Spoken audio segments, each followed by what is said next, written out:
అనగనగా ఒక ఊరికి ఒక రాజుగారు ఉండేవారు. ఆయనకి 7 కొడుకులు ఉండేవారు.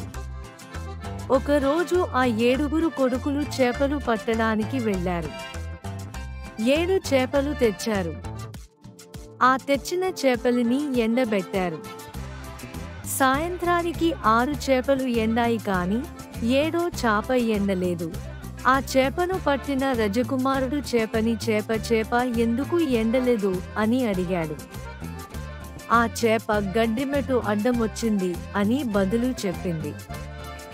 ఆ రాజకుమారుడు వెళ్లి గడ్డిమేటుని నా చేప ఎండకుండా ఎందుకు అడ్డం వచ్చావు అని అడిగాడు. గడ్డిమెటు అంది, ఈ రోజు ఆవు నన్ను మేయడానికి రాలేదు అని. రాజకుమారుడు వెంటనే ఆవు దగ్గరికి వెళ్లి, ఈ రోజు నువ్వు గడ్డి ఎందుకు మేయలేదు అని అడిగాడు.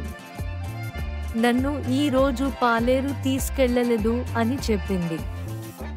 రాజకుమారుడు పాలేరుని అడిగాడు, ఎందుకు ఈ రోజు ఆవుని గడ్డి మేయడానికి తీసుకుని వెళ్ళలేదు? అప్పుడు పాలేరు ఇలా అన్నాడు, నన్ను చీమ కుట్టింది అని గుక్కలు పెడుతూ చెప్పడు. రాజకుమారుడు పట్టువదలని విక్రమార్కుడు లాగా చీమని కూడా అడిగాడు, చీమ పాలేరుని ఎందుకు కుట్టావు?